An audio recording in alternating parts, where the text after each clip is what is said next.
थोड़ा निष्कर्ष की तरफ चलते हैं। जितनी चर्चा हुई उससे आपका ध्यान किस बिंदु पे गया कि पहले जीना किसको मान रहे थे और वो जीना नहीं निकला?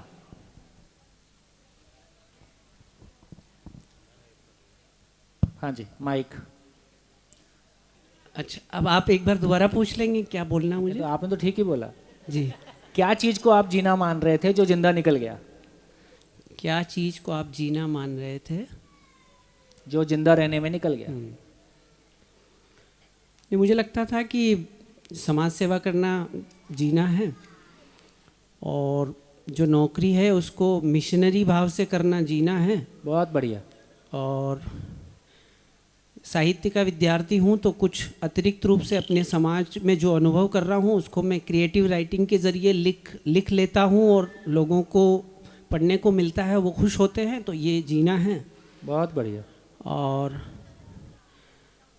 आहार निद्रा भय प्रजनन के अलावा कोई म्यूज़िकल संगत करता हूँ, किसी बुज़ुर्ग की संगत में कुछ सीखने का प्रयास करता हूँ, तो वो जीना है। और इस तरह के अपॉर्चुनिटीज़ को मैं लाभ की दृष्टि से उनके पास जाने की कोशिश करता हूँ जो मेरे जीवन में कुछ अतिरिक्त जोड़ने की का साहस रखते हैं। ऐसी चीज़ों को मैं लगातार खोजता हूँ, तो मुझे लगता है कि मैं जी रहा हूँ। हाँ, शुक्रिया। मेरा नाम माणिक है, मैं चित्तौड़ में रहता हूँ। बहुत बढ़िया, बहुत बढ़िया। तो देखिए, इससे एक हमारी मतलब जिंदगी का एक नियम है। कुछ कहना चाह रहे?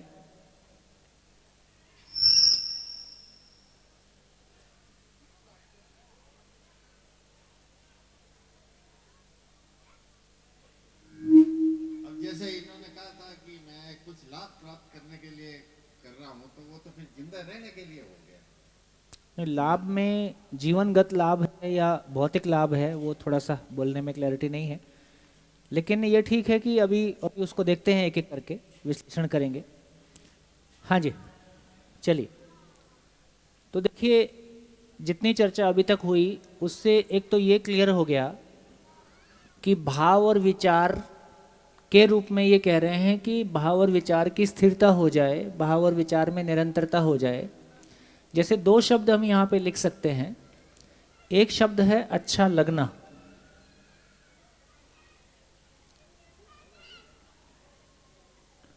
अच्छा लगना। दूसरा शब्द है अच्छा होना। क्या फर्क है दोनों में? अच्छा लगना, अच्छा होना। अच्छा लगना, अच्छा होना। माइक ले लो, पीछे पीछे माइक दे दो। हाँ, हाँ जी। अच्छा लगना और अच्छा होने में फर्क ये है कि अच्छा हमें जब हम इंद्रिय सुख मिलता है, कहते हैं कि जो इंद्रियों से हमें सुख मिलता है वो हमें अच्छा लगता है कि मुझे अच्छा लग रहा है ये गाना सुनना, मुझे अच्छा लग रहा है ये खाना खाना। पर अच्छा होने का मतलब है कि वो यूनिवर्सल हो सकता है। जैसे कि कह सकते हैं कि सच बोलना एक अच्छी बात है, पर अगर हम यूनिवर्सली अगर देखें और सही तरीके से देखें तो सच बोलना तो अच्छा ही है ना। तो वो अच्छा है सच बोलना, और सबसे ईमानदारी रखना ये अच्छा है। पर अच्छा लगने का मतलब होता है कि वो इंद्रियों से जुड़ा होता है। तो मुझे ये लगता है। पीछे माइक दीजिए। अच्छा लगना टेम्परेरी और अच्छा होना परमानेंट। पीछे माइक दीजिए। यहीं यहीं यहीं आपके पीछे खड़ी। आपका परिचय भी दीजिए। मंजू सोमानी, अजमेर। अजमेर। अच्छा लगना एक 1 to 1 हो सकता है कि भाई किसी को अच्छा लगे कोई बात, मेरे को अच्छी लगी आपको नहीं लगी। हाँ, ऐसे सबके लिए ज़रूरी नहीं है कि वो बात सबको अच्छी लगे। बहुत बढ़िया। और अच्छा होना शाश्वत है, वो सबको ही अच्छा लगता है। बहुत बढ़िया। हाँ जी, पीछे एक माइक, पीछे पीछे। हाँ सर। हाँ जी, आप। हाँ, सर, अच्छा होना कल्पनाशीलता है, और ये क्रिया मतलब ये है।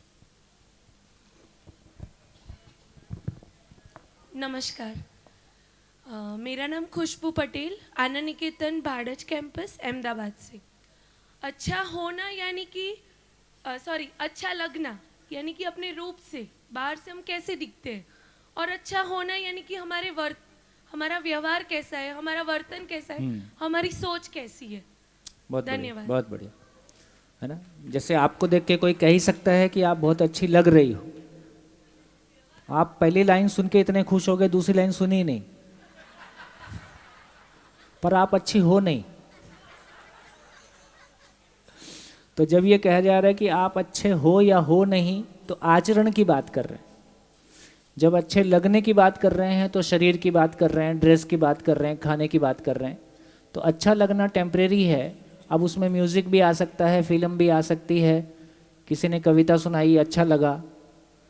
तो जिस चीज़ से मेरा भाव और विचार हमेशा के लिए किसी स्थायित्व में परिवर्तन नहीं होता है, वो सब अच्छा लगने की सीमा में।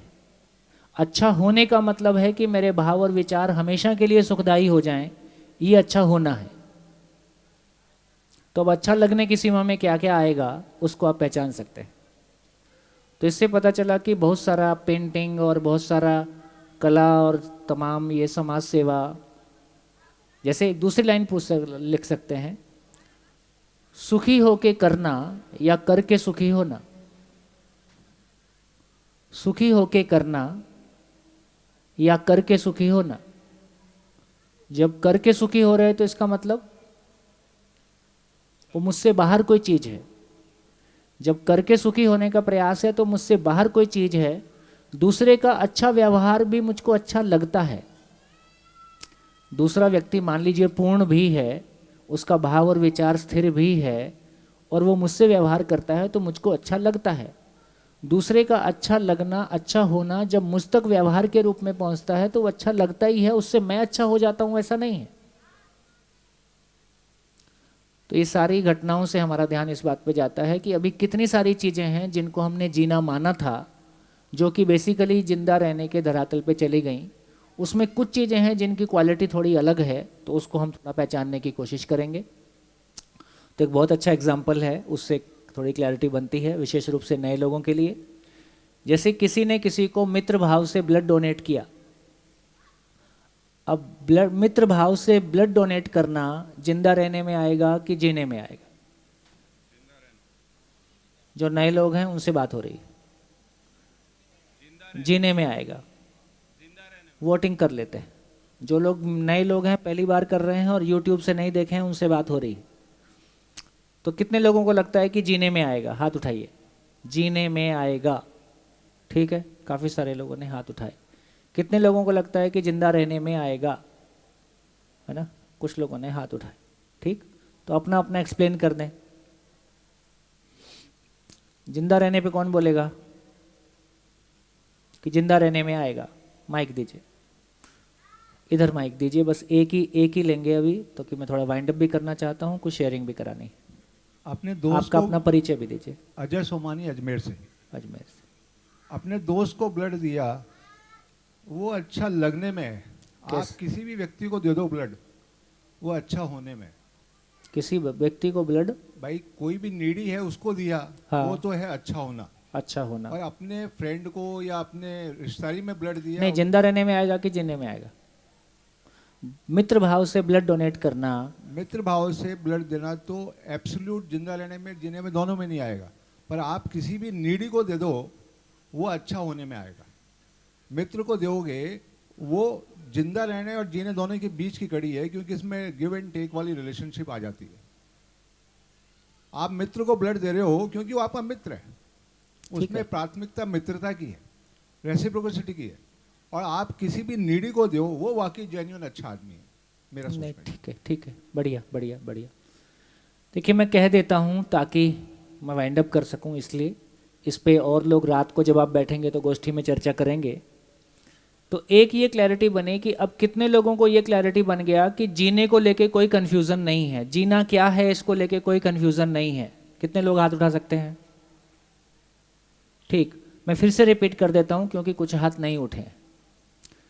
तो एक मानव के जीने का मतलब है उसका भाव और विचार हमेशा के लिए सुखदायी हो जाए। इसमें कोई दिक्कत, इसको समझने में कोई दिक्कत? कोई बात। एक मानव के जीने का मतलब है, उसका एक मतलब उसका ये है कि उसका भाव और विचार हमेशा के लिए सुखदायी हो जाए। यदि उसका भाव और विचार सुखदायी हुआ है तो दूसरे के साथ कैसा जिएगा? रिलेशन शिकायत मुक्त, अभाव मुक्त होगा। तो एक परिवार के जीने का स्वरूप है कि परिवार शिकायत मुक्त, अभाव मुक्त हो जाए। ऐसे परिवारों का समूह कैसा जिएगा? ये समाज भय से मुक्त हो जाए। और ऐसे लोग नेचर के साथ कैसे जिएंगे? प्रकृति में संतुलन हो जाए।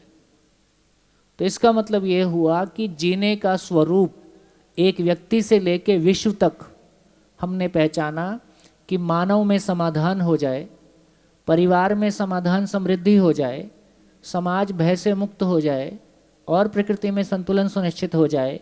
इससे ज़्यादा होता नहीं, इससे कम में चलता नहीं। पूरी दुनिया के लिए, सभी के लिए ऐसा ही है। अब एक एक करके बात कर सकते हैं।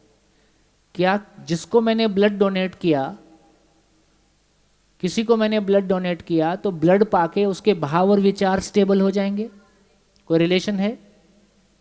उसने किसी से ब्लड लिया है इसलिए फैमिली में संबंध ठीक हो जाएंगे हमेशा के लिए? इसका कोई रिलेशन नहीं है, आगे की बात करने की जरूरत नहीं है। मैंने ब्लड डोनेट किया, मित्र को किया कि नीडी को किया, मैंने किसी को ब्लड डोनेट किया, मित्र भाव से किया, ऐसा करके मुझको अच्छा लगा, सुकून मिला। लेकिन ऐसा करने से मेरे भाव और विचार हमेशा के लिए स्थिर हो जाएंगे? मेरे परिवार में संबंध हमेशा के लिए ठीक हो जाएंगे? मेरे अंदर भूतकाल की पीड़ा, वर्तमान से विरोध, भविष्य की चिंता से मुक्त हो जाऊंगा? इसका कोई रिलेशन नहीं है। इसका कोई रिलेशन नहीं।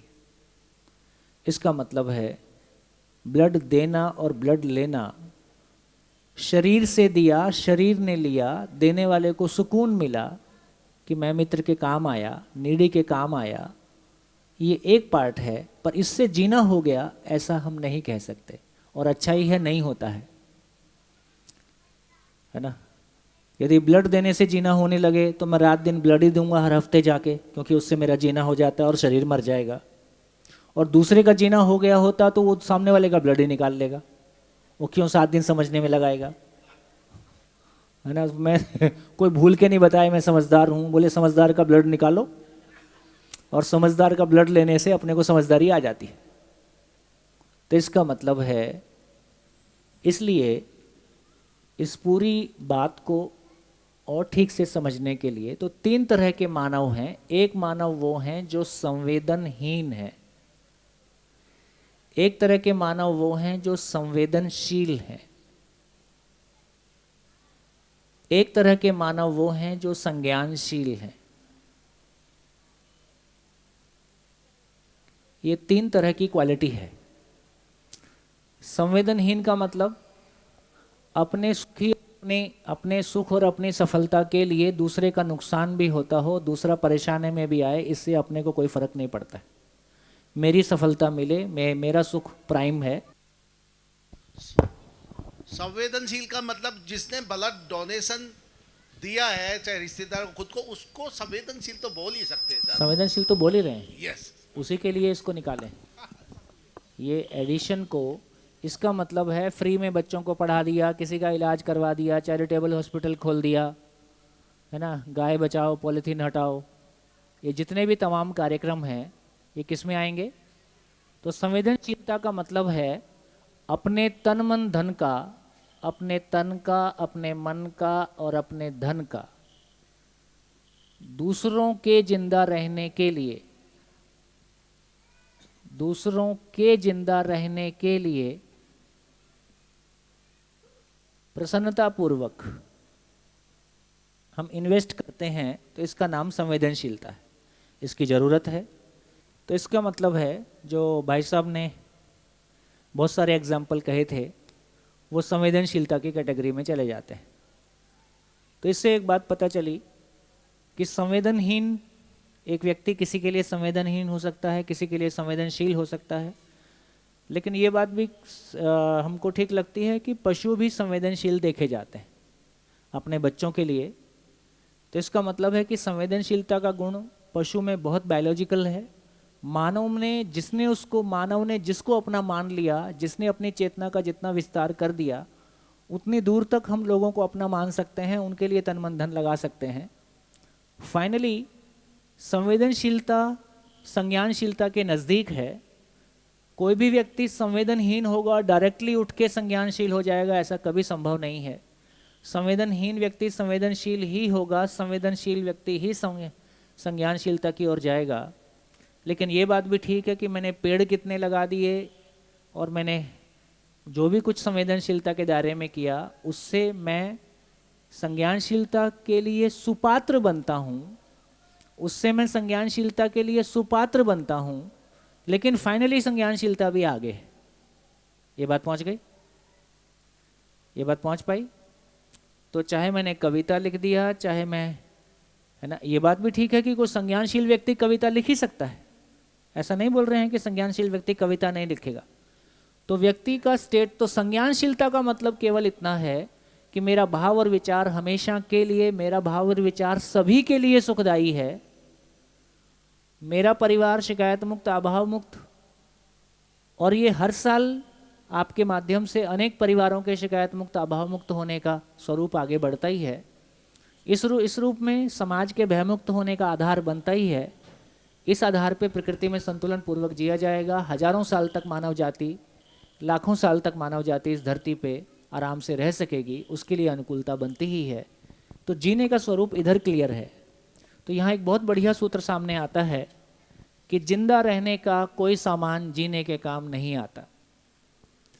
जिंदा रहने का कोई सामान जीने के काम नहीं आता का मतलब कौन सा इंद्रिय सुख ऐसा है जिसके आधार पे जीना हो जाएगा? मेरा भाव और विचार में स्टेबिलिटी आ जाएगी, रिलेशनशिप हमेशा के लिए ठीक हो जाएगा, पति पत्नी में कभी झगड़ा नहीं होगा, ऐसा कोई इंद्रिय सुख है? कोई रिलेशन नहीं है, बल्कि उल्टा होने की संभावना ज़्यादा है। जितना हम ज़्यादा इंद्रिय सुख की तरफ जाते हैं, उतना मानव के साथ जीने का विश्वास, स्वयं के प्रति जीने का विश्वास हमारा घटता है। उसकी चर्चा हमने पहले की थी। कौन सा ऐसा रूप है जिसके आधार पे भूतकाल की पीड़ा, वर्तमान से विरोध, भविष्य की चिंता नहीं होगा, या मेरा भाव और विचार स्थिर हो जाएगा? विश्व सुंदरी होने से, सुंदरा होने से, सुंदरा तो होता नहीं है, अब क्या करें? देखो, अब बहनें ये नहीं बोल सकती हैं कि सब कुछ भाइयों के लिए होता है, कुछ कुछ बहनों के लिए भी है। तो इसका मतलब यह हुआ कि ऐसा मेरा शरीर हो जाए कि उसके आधार पे मेरा पति पत्नी में झगड़ा नहीं होगा, भाई भाई में बंटवारा नहीं होगा, कोई रिलेशन नहीं है। कितना धन होने से कभी भी अपने भीतर असुरक्षा का भाव नहीं आएगा और मेरा भाव और विचार हमेशा के लिए स्थिर हो जाएगा और जीना हो जाएगा। कोई रिलेशन नहीं है। कितनी पीएचडी करने से ये जीना हो जाएगा, जैसी अभी पीएचडी चलती है, इसका भी कोई रिलेशन नहीं है। कितना बड़ा पद पालूंगा, है ना, कितना बड़ा पद पालूंगा, उसके आधार पे मेरा भाव और विचार हमेशा के लिए स्थिर हो जाएगा और परिवार में जीना और समाज भय से मुक्त हो जाएगा। है कोई रिलेशन? ठीक हो गया? क्या निष्कर्ष निकला? हम पहले क्या मान रहे थे जीना क्या है? अब से पहले हम क्या मानते थे जीना क्या है? जो साइकिल पे चलता है वो जिंदा है, और घर और गाड़ी में एसी लग गया तो जीना हो गया। तो हमने सुविधाओं को बड़े स्केल पे, हमने सुविधाओं को जीना माना है। तो ये पता चला कि घर की छत पे भी हेलीकॉप्टर उतरता है और आप हेलीकॉप्टर से ऑफिस जाते हो, इसका जीने से कोई मतलब नहीं है। आपका भाव और विचार बहुत निम्न क्वालिटी का हो सकता है। इससे ये भी समझ में आया कि वर्तमान जिसको हम एजुकेशन कह रहे हैं, वो कितनी भी क्यों ना हो जाए, उसका भी जीने से कोई रिलेशन नहीं है। इसका मतलब ये भी हुआ कि धन कितना भी हो जाए और पद कितना भी हो जाए, उसका भी जीने से कोई रिलेशन नहीं है। इससे ये भी पता चला कि संवेदनशीलता भी संज्ञानशीलता नहीं है, वो उसके नजदीक है, लेकिन जीना अभी शेष है। अब कोई कंफ्यूजन आपको हो तो बताइए। किसी बात पे आपकी असहमति हो, कोई चीज आपको परेशान कर रही हो तो बोलिए। हाँ।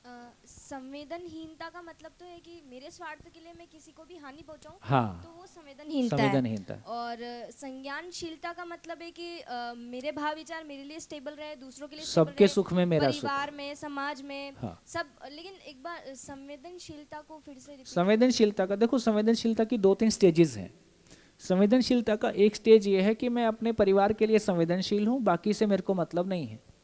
तो संवेदनशीलता का लोअर लेवल ये हो गया कि हम मोहवश संवेदनशील होते हैं। मोहवश। सही अर्थों में संवेदनशीलता का मतलब है कि जब हम अपने खून के रिश्तों के बाहर जाके दूसरों के लिए अपना तन मन धन लगाते हैं ताकि उनका जिंदा रहना आसान हो जाए। उसमें भी लोचा हो सकता है, और नाम की पट्टी बनाने के लिए, नाम कमाने के लिए हम कुछ कर ही सकते हैं, तो वो भी फिर संवेदनशीलता नहीं कहलाएगी। यदि मैं नाम पाने के लिए कोई काम करता हूँ तो फिर गिव एंड टेक हो गया।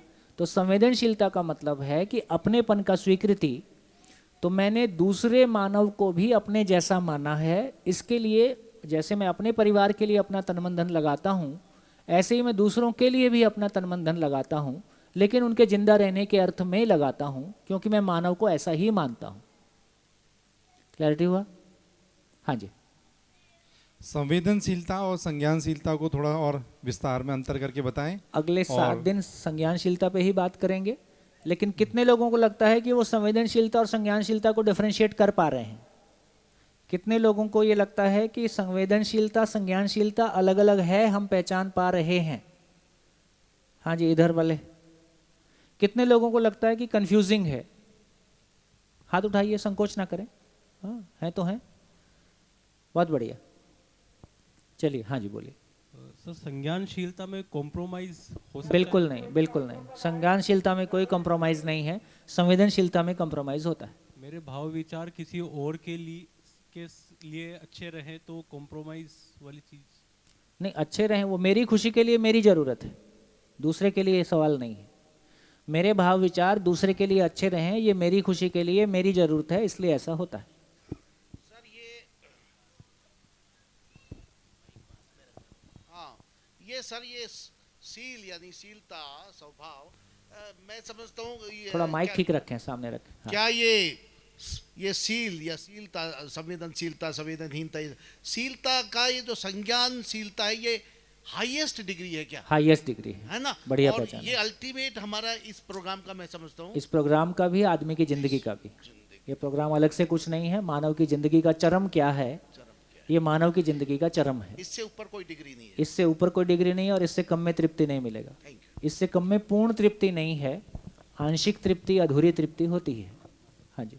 सर, जैसे ये सारी चीज़ों के लिए आपने बोला कि ये सब चीज़ें जीने में नहीं आती हैं, लेकिन ऐसा हम समझ सकते हैं, हम ये मान रहे हैं कि हाँ, धन पद ये सब जीना नहीं है, लेकिन बहुत सारे और लोग हैं जो ऐसा मानते हैं। हाँ, तो वो मानते रहे। अच्छा, अपने क्या दिक्कत? हाँ वही भाई, वो देखो, आप बहुत बढ़िया बात बोल रहे हो, बिल्कुल दिक्कत नहीं है।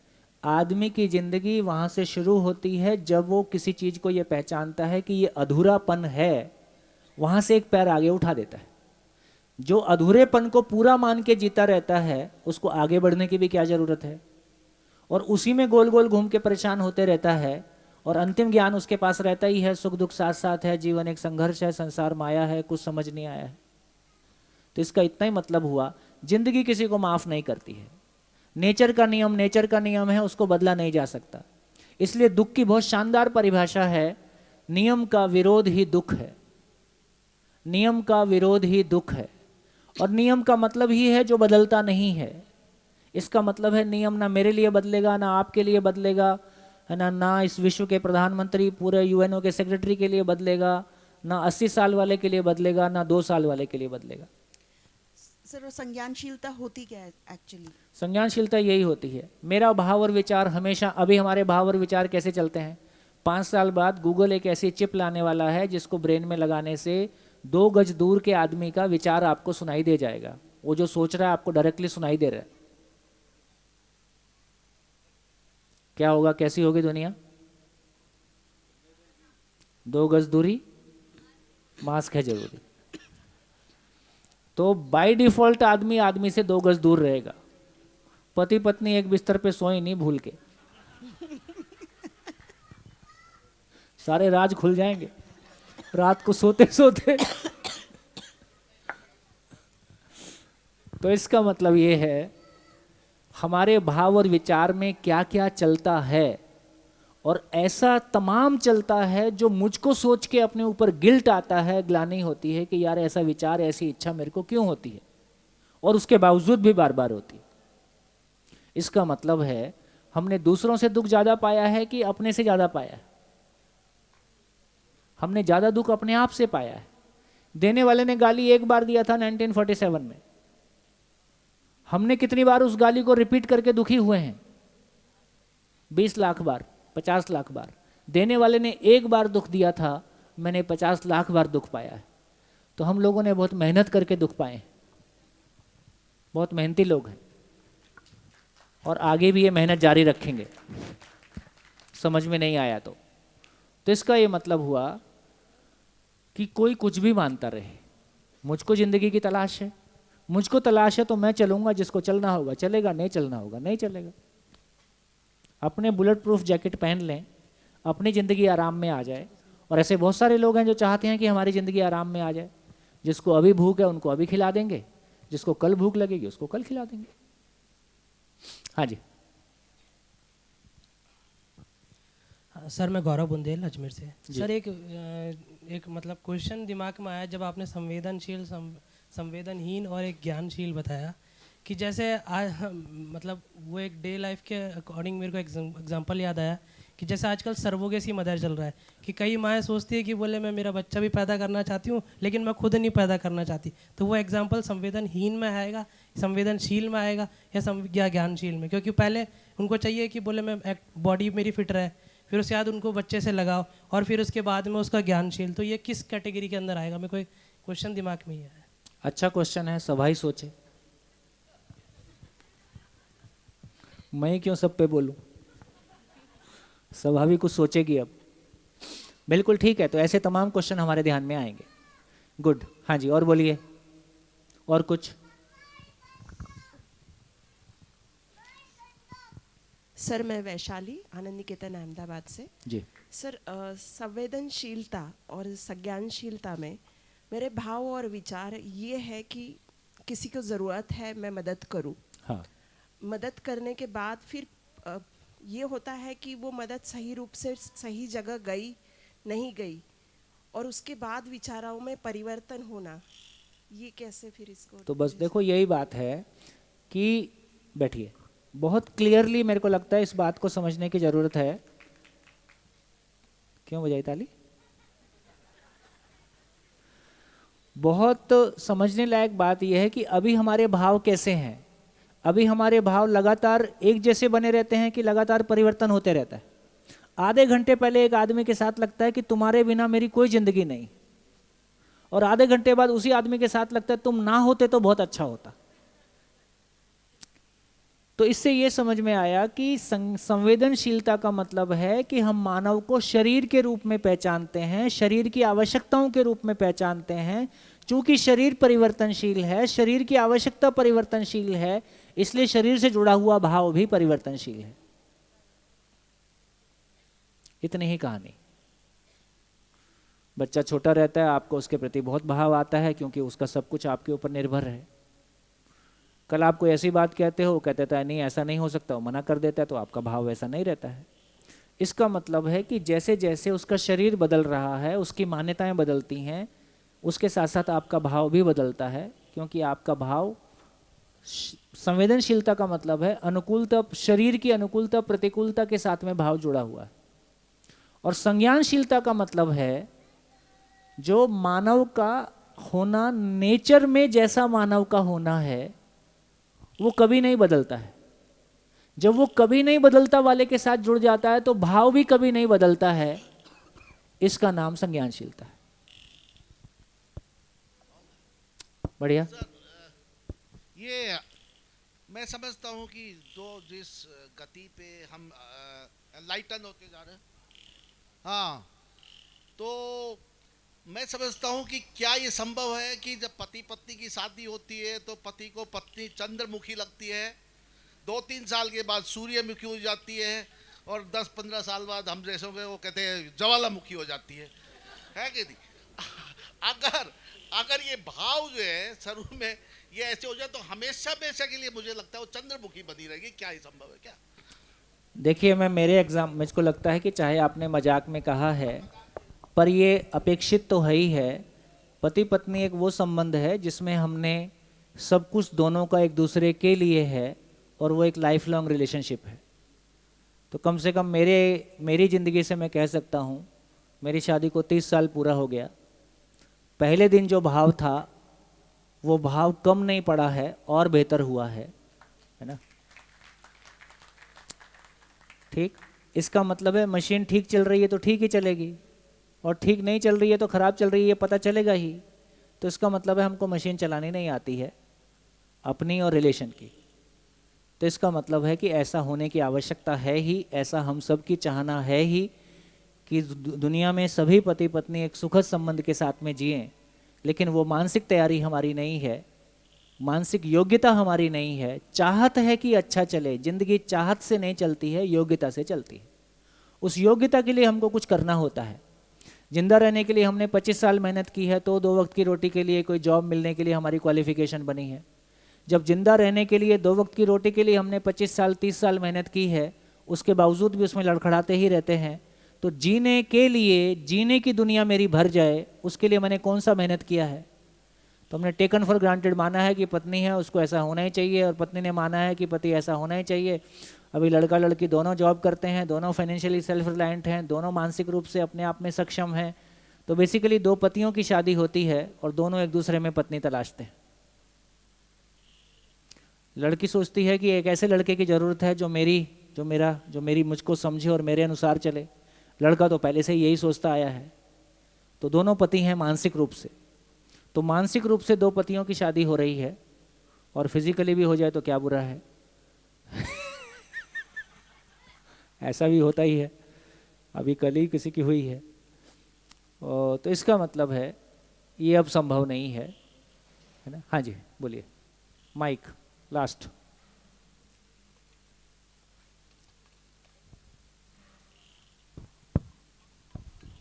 ये क्वेश्चन थोड़ा सा ये है कि परिवार के प्रति संवेदनशील और संज्ञानशील तो समझ में आया, पर राष्ट्र के प्रति जब 2 राष्ट्र आपस में लड़ते हैं तो वो सैनिक को संवेदनहीन होना चाहिए, संवेदनशील होना चाहिए, या संज्ञानशील होना चाहिए? ठीक है, क्वेश्चन अच्छा है, कल सुबह बात करेंगे। ठीक है, क्योंकि मैं चाह रहा हूँ कि अब जो प्रोसेस पूरा करना है, समय धीरे धीरे खिसक रहा है, उसको आगे पूरा कर लें। पर ये क्वेश्चन बिल्कुल ठीक है। यहाँ यही एक लाइन में अभी ये समझना होगा कि युद्ध हमारी वीरता है कि युद्ध हमारी मजबूरी है। जब हम कोई भी चीज़ को राष्ट्र के लेवल पे सोचते हैं तो कन्फ्लिक्ट होता है, उसको फैमिली के लेवल पे ले आए। 2 भाइयों को आपस में जीना नहीं आता है तो उनको भी AK-47 रखना पड़ता है। इसका मतलब हुआ कि हमको जीना नहीं आया है, इसलिए 2 राष्ट्रों में युद्ध की बात है। हमको जीना नहीं आया है इसलिए 2 समाजों में युद्ध की बात है, 2 पड़ोसियों में युद्ध की बात है। जब हमको जीना आ जाएगा तो उस युद्ध की आवश्यकता नहीं पड़ेगी, है ना? अभी तो वो युद्ध करना पड़ता ही है। फिर भी और विस्तार से बात करेंगे। मेरा विनम्र अनुरोध है, पहले भी हमारे भाइयों ने कहा ही है, कि ये एक ऐसी वर्कशॉप है जहाँ प्रश्न मुक्ति अभियान है, जहाँ आपको आश्वासन दिया जा रहा है कि आपके पास पूछने के लिए क्वेश्चन नहीं बचेगा। 8 से 9 देखिए, दिन भर की चर्चा एक तरफ है, रात को जो आप लोगों में आपस में छोटे ग्रुप्स में बैठ के चर्चा होगी वो बिल्कुल ऐसा है जैसे वो मक्खन, दही को मथ के मक्खन निकालने वाला काम है। तो उसको बहुत सिंसियरली करें, और मैं आपके पूरे ग्रुप को बहुत अप्रिशिएट भी करना चाहूँगा कि पहले दिन से जो हमारी गति बनी है, तो मुझको बिल्कुल भरोसा है कि हम बिल्कुल अगले 7 दिन किसी अच्छी जगह में पहुँचेंगे। तो आज रात को 8 से 9 मिलके हम बैठेंगे। मिलके बैठने में हर व्यक्ति ये शेयर करेगा कि आज दिन भर की चर्चा में मुझको क्या आउटपुट मिला, टेक होम क्या मिला। जो उपलब्धि हुई उसको शेयर करेंगे। कोई चीज़ क्लैरिटी नहीं बन रही है, कन्फ्यूज़न है, उसको शेयर करेंगे।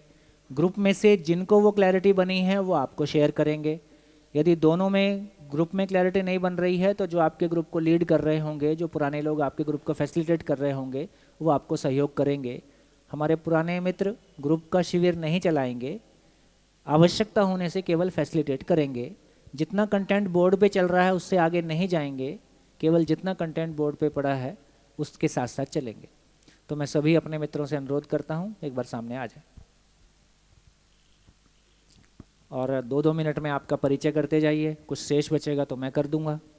आगीवाल जी, कितना में पुराने लोग सभी आ जाएं। हरकेश भाई, जितने भी लोगों को लगता है कि हम नए लोगों को, हमारा इतना अधिकार बन गया है कि हम नए लोगों को फैसिलिटेट कर सकते हैं, वो लोग स्वेच्छा से आ जाएं। लमिया जी, हाँ, लमिया जी को आना ही चाहिए।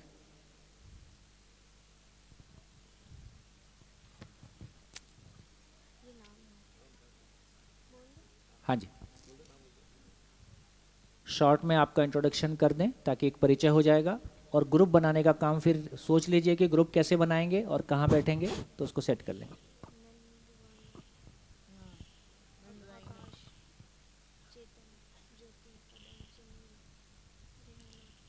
नमस्ते, मेरा नाम लमिया है, मैं आनंद निकेतन ग्रुप से हूँ, अहमदाबाद से। और भैया मुझे कह रहे हैं इसलिए मैं बैठूंगी गोष्ठी में, लेकिन भैया नेक्स्ट टाइम बैठूँ। देखो, वो कहते हैं ना कि वो माँ कब तक खैर मनाएगी।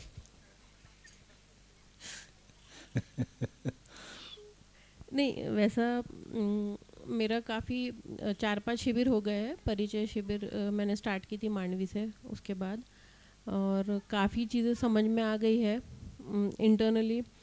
और मुझे हमेशा से ये लगता था कि वो जैसा भैया एक शब्द बोलते हैं, आचरण में आने लग जाए तो ही इसकी सफलता है। ये जो विद्या जो हम यहाँ बैठ के सुन रहे हैं, तो एंटरटेन करने तो नहीं आ रहे भैया यहाँ, और न ही हम एंटरटेन होने आते हैं। तो पहली बार तो सूचना के लेवल पे ही गया था अंदर, फिर लिखती थी मैं, तो लिख के घर पे जाके पढ़ो तो और समझ में आता है। और फिर एक हर चीज़ नोटिस होने लगती है, जैसा लाइफ में, जीवन में पहले भी घटती थी घटनाएं, लेकिन हम हमारे हिसाब से ही उसको डील करते थे। लेकिन ये जब विद्या समझ में आने लगी तो फिर हर चीज़ को हम एक अलग पर्सपेक्टिव में देखना चालू कर देते हैं। और जो जिसको समस्या बोलो या घटना बोलो लाइफ में जो घटती है, तो एक ये रोशनी एक अलग दिशा में, हमारी नज़र एकदम अलग हो जाती है, एंड वो डिटैच होके देखना चालू करते हैं, तो उसके जो सॉल्यूशंस भी बहुत इजीली मिलने लग जाते हैं। जो चीज़ में पहले जूझते थे, स्ट्रगल रहता था या समझ में नहीं आता था कि कहाँ गैप मिल हो रहा है, कहाँ गलती हो रही है लाइफ सिचुएशन में, हम हमेशा समझदार समझते थे। मुझे तो यही था कि मैं बहुत समझदार हूँ, हर किसी को ये लगता है कि मैं समझदार हूँ, सामने वाला नहीं है। तो धीरे धीरे समझ में आने लगा है कि समझदार व्यक्ति का डेफिनेशन एक तो समझ में आने लगा। पहले तो सुने उसको, फिर उसको इंटरनलाइज करने लगे कि अच्छा, समझदार व्यक्ति हो जो प्रभावित नहीं होते हैं। तो प्रभावित तो हम होते ही थे, सारी सिचुएशन समझने के बाद भी प्रभावित हो जाते थे, आज भी होते ही है। तो वो एक समझ में आने लगा। शॉर्ट में और इसलिए यस, शॉर्ट में तो भैया से मेरा ये अनुरोध है कि मुझे थोड़ा भी इतना नहीं है कॉन्फिडेंस कि मैं गोष्ठी वो क्या है कि 2 तरह के लोग हैं। एक तरह के लोग हैं जितने हैं उससे ज़्यादा व्यक्त होते हैं, और एक तरह के लोग हैं जितने हैं उससे कम व्यक्त होते हैं। ये दोनों प्रकार के लोग पाए जाते हैं। तो कमल जी सामने हैं, तो मेरे को लगता है कमल जी को माइक दे दीजिए। कमल जी और लमिया जी, आप लोग मिलके ऐसे करीब 11 स्कूल इनके हैं और 9000 बच्चे हैं, 500 टीचर्स हैं। तो यदि आप लोगों की क्लैरिटी बनती है तो अपने स्कूल के टीचर्स के लिए, आज आपके स्कूल के मेरे ख्याल से 70-80 टीचर्स हैं। यस। तो एक परिवार के लिए हमारा कैसा भाव बनता है, और समाज में हम जो ट्रांसफॉर्मेशन दे पाएंगे वो एक बड़ी संभावना बनती है। कमल मंगल जी। हमारे 200 टीचर ने किया था कपराड़ा का शिविर, अभी 70-80 टीचर जो बाकी रह गई वो ही हैं, और 2-3 ब्रांचेस हो रहे हैं उनकी बाकी रहेंगी, वो अगले शिविर में जो कोशिश कर रहे हैं कि ये समझ में आएगा तो बच्चों के तक जाएगा और माता पिता तक जाएगा। पहले हम में आएगा तो आगे कड़ी है, उसी कड़ी में है। मैं जितना भी सहयोग कर पाऊँगा ज़रूर करूँगा गोष्ठी में। और मेरे जीवन का थोड़ी सी घटना है कि जो ये संज्ञानशीलता, संवेदनशीलता, तो संवेदनशीलता को ही जीना माना हुआ था। मैं 25 साल पहले सब बिजनेस वगैरह छोड़ दिया था, सोचा था बहुत बड़ा काम कर रहा हूँ, बहुत नाम भी था समाज में, नाम है भी अभी समाज में, पर वो नाम घर पे जाता था तो हिल जाता था। तो एक खालीपन तो बढ़ता ही जा रहा था, जो जो उम्र बढ़ रही थी एक खालीपन बढ़ रहा था। जब ये दर्शन मिला तो दरवाज़ा खुल गया और एड्रेस मिल गया, चलना बाकी है ही, चल ही रहे हैं और चलते रहेंगे। तो चलने वाले ये ना सोचे कि हम अधूरे हैं। राह पकड़ लिए, दरवाज़ा मिल गया और एड्रेस मिल गया, तो दिल्ली का एड्रेस मिल गया तो पहुँचेंगे। गाड़ी में तो उसी में बैठे, पहले गाड़ी दूसरी में बैठे थे, सुविधा वाली गाड़ी में। तो हम लोग सब अपना मूल्यांकन थोड़ा सा ठीक कर लें, जो यहाँ खड़े हैं वो अपनी गति जितनी होगी, और इस गोष्ठी में बैठने से गति ज़्यादा होती है। मुझे मेरा ये अनुभव रहा है कि प्रश्न डिफरेंट एंगल से आते हैं, डिफरेंट एंगल से शेयरिंग आती है, तो हमारा कॉन्फिडेंस बढ़ता है। तो वो चीज़ हम जारी रखेंगे। धन्यवाद भैया। जी जी, लम्या जी आप बैठ सकते हैं, आप जिनका हो जाए वो बैठ सकते हैं। सभी को नमस्कार। मेरा नाम हरकेश है, मैं दिल्ली में अध्यापक हूँ। अभी सर का गोवा में शिविर था, वो अटेंड किया था, तो एक उसी के संदर्भ में शेयरिंग है आप लोगों से। एक तो ये कि हम कई बार क्वेश्चन बहुत ही रेलिवेंट सा रेज कर देते हैं, उससे टाइम बहुत ज़्यादा ख़राब चला जाता है, और बाद में फिर ये लगता है कि बात पूरी नहीं हुई तो छूट गई, और फिर ये लगता है कि नहीं, दोबारा फिर इन्वेस्ट करने की ज़रूरत है। आप सभी कीमती टाइम निकाल के आए हो, बाकी का भी टाइम कीमती है, तो एक बार एंड टू एंड पूरा सुन ले, उसके बाद जो क्वेश्चन आपको लगता है कि ये अनएड्रेस रह गए, फिर वो रखें तो बहुत ज़्यादा अच्छा होगा। दूसरा ये भी है कि हम में से जो पहली बार कर रहे हैं, उनके भाव की निरंतरता नहीं बन पाती। अब जैसे गोवा में भी लोग गए तो प्लेन तक आते आते सबका भाव गायब हो गया था, और उसमें ये लग रहा था कि सब कुछ बदल देंगे, आश्वासन भी था इस तरह का। तो भाव की निरंतरता लगातार अपने पे काम करेंगे तो बनेगी, वरना नहीं बनेगी।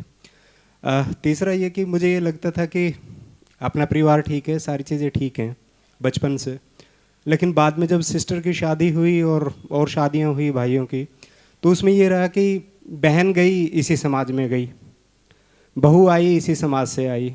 बहन गलत परिवार का हिस्सा बन गई तो वो रोती है, तो उसको देख देख करके आप पूरी रात रोते हो।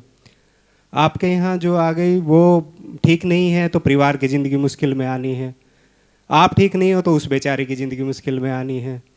और यहाँ सब भी ठीक है, आप गाड़ी लेकर के निकलते हो, किसी के साथ थोड़ी बहुत टच हो जाती है, आजकल तो हो ही जाती है, कोई सिर्फ रहा है उठा करके रोड़ी आपको मार दी, वहाँ आपका काम तमाम हो गया। अब वहाँ पे लेकिन जब वो घटना मेरे साथ घटती है तो ये लगता है कि मेरे साथ ही क्यों है। तो अब ये है कि समाज में बुराइयाँ हैं तो वो हिस्से में हमारे हिस्से में आती है, अच्छाइयाँ हैं तो वो भी हमारे हिस्से में आती हैं। तो यहाँ देख करके फिर ये लगता है कि ज़िंदगी का जो अपनेपन का विस्तार है वो बढ़ाने की ज़रूरत है। चीज़ें लगभग मैच कर रही हैं, जैसा कई बार लगता है कि भाव हमारे हैं, शब्द सर के हैं, ज़्यादा कोई लोचा नहीं है, चीज़ें ठीक ही हैं शुरू से, लेकिन रास्ता दिखाई नहीं दे रहा था कि चीज़ें कैसे हो सकती हैं। अब भी थोड़ा सा एजुकेशन में जो मैं मोटा मोटा देख रहा हूँ, सिर्फ 2 मिनट लूँगा, वो ये कि 12वीं पास जब बच्चा करके जाता है तो बेसिकली उस बच्चे के पास सिर्फ 2-3 चीज़ें होती हैं। एक तो ये कि एग्ज़ाम में उसने पढ़ लिया, पढ़ करके आंसर शीट में उतार दिया, नंबर उसको मिल गए। बच्चे के पास मेमोरी और लॉजिक ठीक है तो नंबर लगभग 90 क्रॉस कर जाता है, वो पर्टिकुलर कोर्स में भी एडमिशन हो गया। लेकिन अगर आप उससे 6 महीने के बाद पूछो कि क्या आता है, तो ले दे करके बच्चे के पास सिर्फ 3 मोटी मोटी स्किल बचती हैं। एक तो लैंग्वेज की स्किल बच्चे के पास आ जाती है, भाई हिंदी पढ़ना लिखना बोलना आ गया उसको, अंग्रेजी पढ़ना लिखना बोलना आ गया। बच्चा बहुत अच्छा है तो अंग्रेजी फ्लो के साथ बोल लेता है, पकड़ लेता है, और उससे थोड़ा प्रभावित भी ज़्यादा होते हैं लोग। और तीसरा थोड़ी सी अर्थमेटिक स्किल आ गई। अर्थमेटिक भी थोड़ी आई है, वो ज़्यादा नहीं आई है। थोड़ी सेंस में कह रहा हूँ कि जब रेडी पे आप केला लेने जाते हो पटरी पे, और 17 रुपये दर्जन केला है और आपको 4 खरीदने हैं, तो जब तक आप हिसाब लगते हो रेडी वाला निकाल के हाथ पे रख देता है, और आप ये सोच के कि ठीक ही दिया होगा, डाल ही लेते हो उसको, कैलकुलेट भी पूरा नहीं करते क्योंकि होती ही नहीं वो आपसे। तो हमारा ये एजुकेशन का हाल है।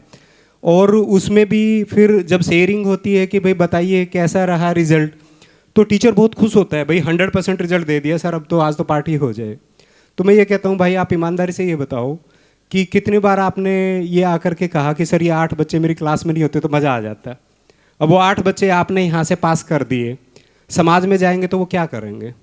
तो वो किसकी जिम्मेदारी थी? भाई परिवार समझदार होता तो वहीं बच्चे समझ लेता, परिवार समझदार नहीं था तो जिम्मेदारी हमारे हिस्से में आई, और हमने भी अपनी जिम्मेदारी पूरी नहीं की तो वो मेरे हिस्से में कहीं ना कहीं टकराएगा। हो सकता है वो चलते ही मेरे ही पॉकेट पे हाथ मार ले जाते वक्त। तो वो सोचने की थोड़ी सी ज़रूरत है, और पीड़ा ज़्यादा है, जल्दी ज़्यादा पीड़ा जल्दी राहत। तो देखते हैं क्या होता है। थैंक नमस्ते सभी को। मैं चेतना राजकोट। बैठ सकते नहीं हरकेश में। मैं चेतना राजकोट गुजरात से। आत्मा यूनिवर्सिटी में थी। लास्ट ईयर ही मैंने रिज़ाइन किया है और अभी भी उसमें जीवन विद्या से रिलेटेड जो भी काम हो रहा है उसके साथ जुड़ी हुई ही हूँ। सिर्फ जॉब नहीं कर रही हूँ, इतना ही है। 2015 में ये प्रस्ताव पहले बार सामने आया था और तब से लेके आज तक जुड़े हुए हैं। और एक पूरा परिवार है वहाँ राजकोट में, जो आत्मा यूनिवर्सिटी में हम 10-12 लोग हैं और उनसे जुड़ा पूरा परिवार है, जो इसका डीप स्टडी भी हम लोग कर रहे हैं।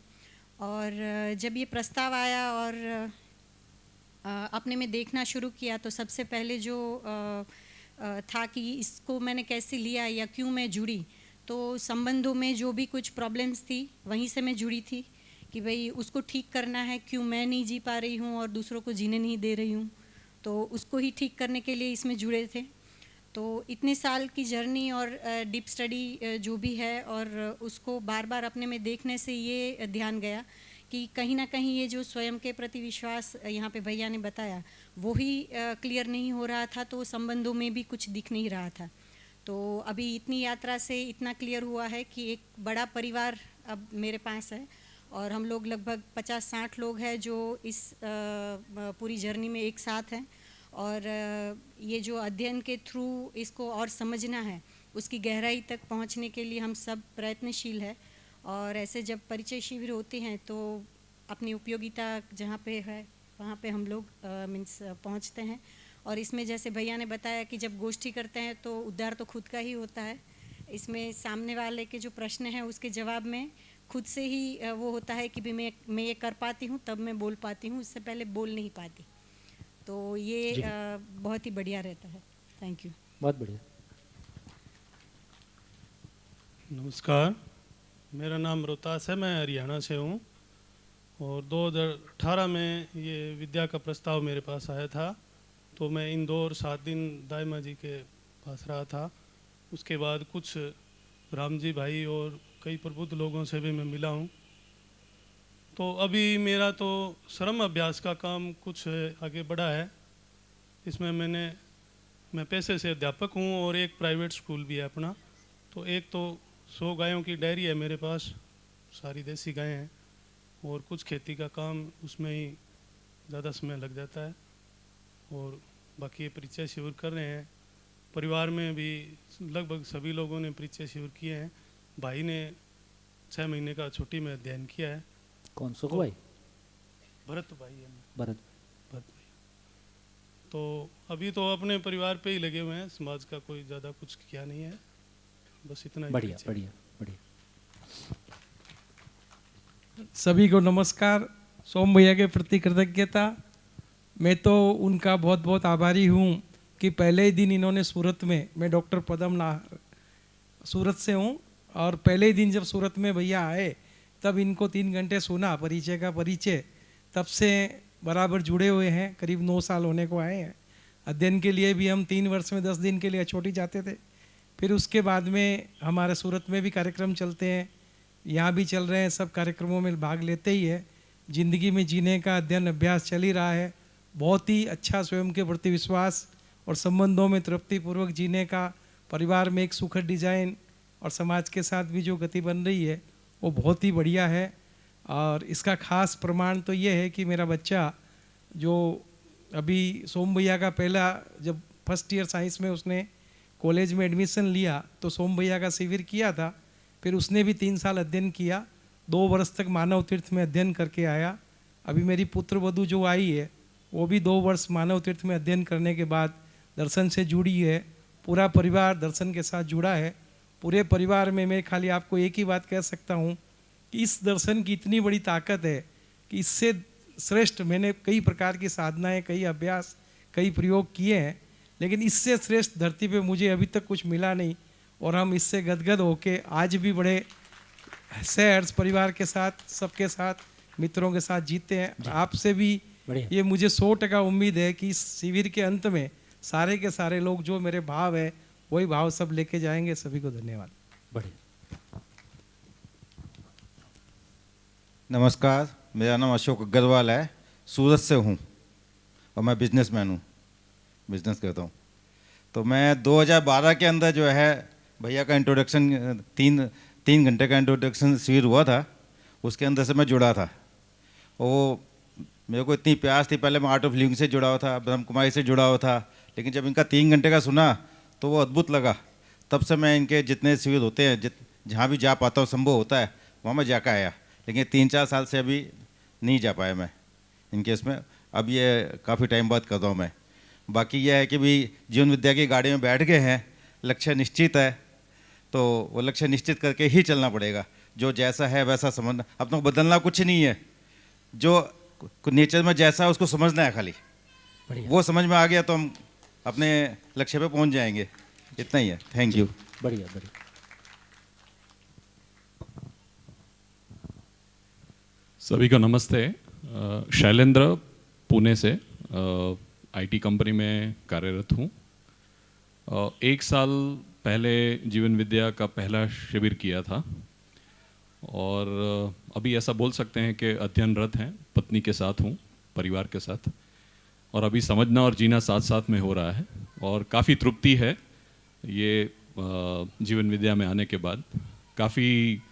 काफ़ी चीज़ फ्रस्ट्रेशन और काफ़ी संघर्ष के बाद जब जीवन विद्या मिली तो काफ़ी तृप्ति आ रही है, काफ़ी मज़ा आ रही है अभी, तो वही कर रहे हैं। धन्यवाद।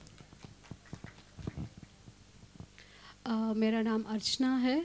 तो जैसे कि इन्होंने बताया तो हमको तो बहुत ही अच्छा ये रास्ता दिख गया है जो अभी तक नहीं दिखा था, और हमको इसमें चलने में बहुत ही आनंद आ रहा है, शांति आ रही है। धन्यवाद। नमस्ते सभी को। मेरा नाम अरस्तु महाजन है और मैं दिल्ली से हूँ, और अभी खैर उम्र तो मेरी कम ही है, 26 साल है, और कॉलेज वगैरह ख़त्म मेरा 2017 में हुआ था, और उसके बाद एक तरह से एक आईटी कंपनी में कुछ समय 1 साल जॉब करा, और उसके बाद परिवार के साथ ही जो बिज़नेस था उसको कंटिन्यू करा। और हमारा एक तरह से 17 लोगों का परिवार है, और जो मेरी अपनी पर्सनल जो यात्रा रही है उसमें काफ़ी एक तरह से मैं ऐसा सोचता हूँ कि काफ़ी अस्थिरता और मानसिक रूप में काफ़ी अस्थिरता रही, और उसमें काफ़ी इरिटेट होना, तंग होना, गुस्सा आना, और ये सब चीज़ें काफ़ी चलती रही रोज़मर्रा में। और करीबन 2 साल पहले सोम भैया का शिविर करा, और उसके बाद से एक तरह से मैं सोचता हूँ स्वनिरीक्षण की और इंट्रोस्पेक्शन की अपनी एक जर्नी रही, जिसमें अपने ही बारे में अपने आप को ही जानने का एक तरह से अवसर मिला। और उसमें पिछले 2 साल बहुत ही खूबसूरत रहे, और एक तरह से जितना इनपुट ज़िंदगी में पहले देते थे तो उससे आउटपुट एक तरह से बहुत कम निकल के आता था खुशी के रूप में। और यहाँ पर पिछले 2 साल से एक तरह से मैं देख रहा हूँ कि अपने पे जितना मैं इनपुट डालता हूँ उससे कहीं गुना ज़्यादा आउटपुट निकल के आता है खुशी का। तो एक तरह से वो प्रॉस्पेरिटी का भाव और अपने में एक बहुत ज़्यादा मिल रही हैं चीज़ें, ऐसा भाव बना रहता है। तो अगले 7 दिन एक तरह से मैं सोचता हूँ बहुत ही खूबसूरत जर्नी रहेगी सबके साथ में, और सबसे इंटरेक्शन होगा। अरस्तु भाई का, इनका महाजन जी का दिल्ली में 17-18 लोगों की फैमिली है, एक छत के नीचे रहते हैं और अपना बिजनेस है, और लगभग इनकी फैमिली के सभी लोग और इनके सिस्टर तो उसके ससुराल और इसका ऐसा मिला के एक शिविर में इनके परिवार के 70 लोग एक साथ एक शिविर में। तो जिस तरह से इनके पूरे परिवारों में और इनके पूरे रिलेटिव्स शामिल हुए हैं, हम सभी के लिए भी बहुत एक खुशहाली का वो है कि एक पहले बात एक व्यक्ति तक जाती थी, फिर पति पत्नी तक जाने लगी, फिर अपनी फैमिली तक जाने लगी, अब वो समधन तक और समधी तक और ससुराल तक और नंसाल तक, है ना, पूरे घर के बदल डालूंगा वाले मोड में आ गए हैं। तो काफ़ी ये सुखद है। इस तरह के कई परिवार सूरत में, अहमदाबाद में, दिल्ली में ऐसे कई परिवार दिखने लगे हैं जहाँ एक परिवार का ही विस्तार काफ़ी बड़े रूप में होता हुआ दिखाई देता है। जी।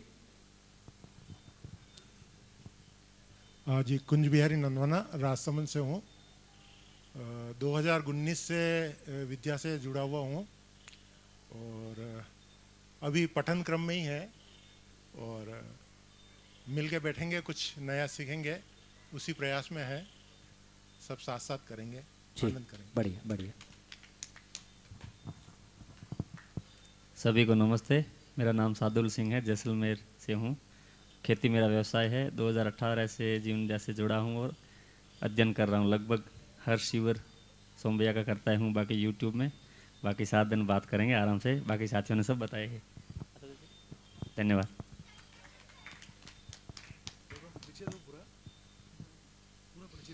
सादुल भाई बहुत एक सामान्य बैकग्राउंड से आते हैं और एक सामान्य बैकग्राउंड से आया हुआ व्यक्ति के साथ हमारी भी एक कंडीशनिंग होती है, लेकिन जब आप इनके साथ गोष्ठी में बैठेंगे, इनकी क्लैरिटी देखेंगे तो आपको भरोसा होगा कि सामान्य आदमी कैसा हो सकता है।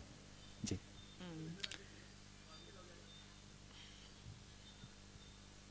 अब तो उजाले में आने के दिन आ गए। नहीं, मेरा नाम ज्योति है। तो नमस्ते सभी को। मैं अजमेर से हूँ वैसे, और 2000 पिछले साल इसी विंटर वैकेशन में ही मैंने शिविर किया था और बहुत बहुत प्रेशराइज करने के बाद, मेरा फ्रेंड है अनिरुद्ध, वो यहाँ अभी आ नहीं पाया, अभी उसका ब्रदर था, तो वो पूरी फैमिली अभी यहाँ नहीं है, उनकी मदर की तबीयत ठीक नहीं है। तो उसने मुझे आखिर में, वो 2 साल से मुझे कहता रहा 2019 से कि चल चल चल चल, आखिर में कहा कि देख तू 33 की तो हो गई है, तो तू देख गिन ले कितने सप्ताहों में तूने 7 दिन ऐसा क्या कर लिया है सार्थक, जो तू ये 7 दिन नहीं चलेगी तो तू कुछ कर लेगी। तो मैंने कहा ठीक है चल चलता है, इतना बोल रहा है तो। मतलब मैं केवल उसको उसके लिहाज में गई थी कि यार इतने सालों की हमारी, हम 15-20 साल से दोस्त हैं, तो इतने सालों की दोस्ती है तो चलते हैं। तो उसके बाद तो सोम भैया थे, कंटेंट था और हम थे। मतलब मैं लगभग दिन में 2-3 घंटे सोम भैया को अभी भी सुनती रहती हूँ, और वो आवाज़ ऐसे मुझे लगता है कि कभी ऐसे नींद में भी गूंजती होगी वही आवाज़। तो जीवन में जो मूल हमारे, जो मेरे प्रश्न थे, मैं जॉब में बहुत ही ज़्यादा मिशनरी तरीके से जुटी हुई थी। मुझे लगता था कि ये इतना करप्शन है, ये ख़त्म हो जाना चाहिए, सिस्टम ठीक हो जाना चाहिए। तो सिस्टम, मैं गवर्नमेंट से हूँ, राजस्थान प्रशासनिक सेवा से हूँ, तो वो जो सिस्टम है क्या, व्यवस्था क्या है, वो आज पहले ही दिन, मुझे भी उसी पहले ही दिन क्लियर हो गई थी कि व्यवस्था नहीं है, अव्यवस्था है, और हम तो उसको फ्लरिश कर रहे हैं, अव्यवस्था को फैसिलिटेट कर रहे हैं। तो जैसे ही मुझे क्लियर हुई, मैं फिर बहुत ही ज़्यादा सवाल भी पूछती थी, बहुत परेशान किया था उस शिविर में मैंने सोम भैया को। लेकिन 7 दिन बाद मैं बहुत क्लियर होके और बहुत अंदर से बहुत संतुष्ट होके गई कि जो काम करना है पहले मुझे मेरे ऊपर करना है, और उसके बाद फिर मुझे मेरे आसपास वालों के ऊपर करना है। तो गोष्ठी, एक मैं ये मैसेज आपको भी देना चाहूँगी, सब लोग क्योंकि अलग अलग गोष्ठियों में बैठेंगे, जनरली हम 6 बजे बाद ऐसा प्रेफर करते हैं कि हम रूम में चले जाएं और गोष्ठी अटेंड नहीं करें।